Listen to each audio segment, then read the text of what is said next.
ಇನ್ನು ಮುಂದಿನ ಸುದ್ದಿ, ಮಹಾಕುಂಭಮೇಳದಲ್ಲಿ ಕಾಲ್ತುಳಿತಕ್ಕೆ 30 ಮಂದಿ ಸಾವು ಕಂಡ ಹಿನ್ನೆಲೆ ಎಂದು ಪ್ರಯಾಗ್ರಾಜ್ಗೆ ಉತ್ತರ ಪ್ರದೇಶ ಸಿಎಂ ಯೋಗಿ ಆದಿತ್ಯನಾಥ್ ಭೇಟಿ ನೀಡಿ ಪರಿಶೀಲನೆಯನ್ನು ನಡೆಸಿದ್ದಾರೆ. ಫೆಬ್ರವರಿ 3ರಂದು ಬಸಂತ ಪಂಚಮಿ ಹಿನ್ನೆಲೆ ಮತ್ತೊಮ್ಮೆ ಅಮೃತ ಸ್ನಾನ ನಡೆಯುತ್ತೆ.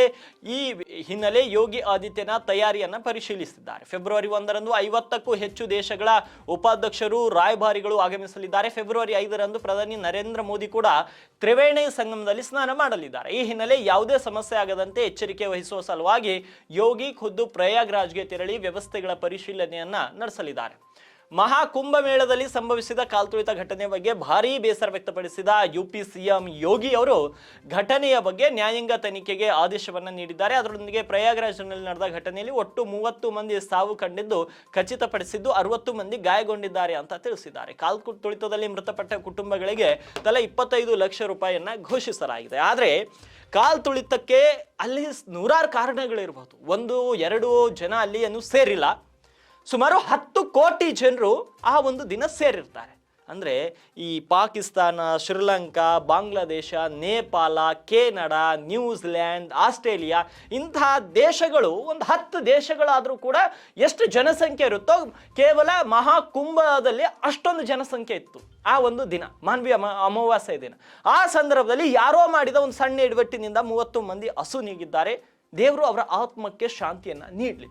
ಆದರೆ ವಿರೋಧ ಪಕ್ಷದವರು ಬರೀ ಎಲ್ಲವುಗಳನ್ನ ಸರ್ಕಾರ ತಪ್ಪು ಮಾಡಿದ್ದು ಅಂತ ಅವರನ್ನ ಪದೇ ಪದೇ ಟೀಕಿಸ್ತಾ ಇದೆ.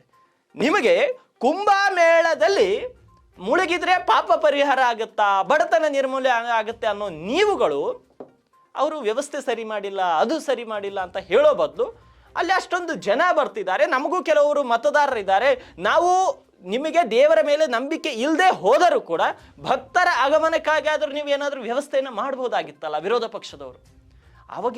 ಅವಾಗಿಲ್ಲದ ಬುದ್ಧಿವಂತಿಕೆ ಕಾಲ್ತುಳಿತದಲ್ಲಿ ಎಲ್ಲೋ ದುರ್ಮರಣವಾದಾಗ ಎಲ್ಲರೂ ವಿರೋಧ ಪಕ್ಷದವರು ಮೈಕ್ ಹಿಡಿಯೋದು ಹೇಳಿಕೆ ಕೊಡೋದು. ಅಷ್ಟೊಂದು ಜನರ ಬಗ್ಗೆ ಕಾಳಜಿ ಇದ್ರೆ, ಅಷ್ಟೊಂದು ಹಿಂದೂಗಳ ಬಗ್ಗೆ ಕಾಳಜಿ ಇದ್ರೆ ವ್ಯವಸ್ಥೆಯನ್ನ ನೀವು ಕೂಡ ಯೋಗಿಯ ಜೊತೆಗೂಡಿ ಕೆಲಸ ಮಾಡಬೇಕಾಗಿತ್ತಲ್ಲ. घटना दुखद है, मर्माहत करने वाला है.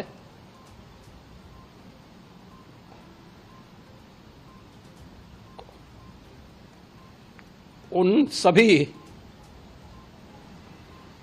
परिजनों के प्रति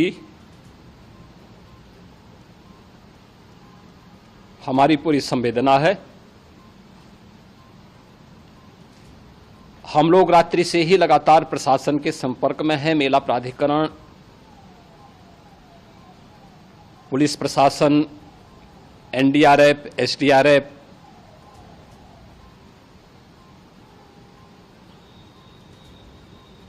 और भी अन्य जितने भी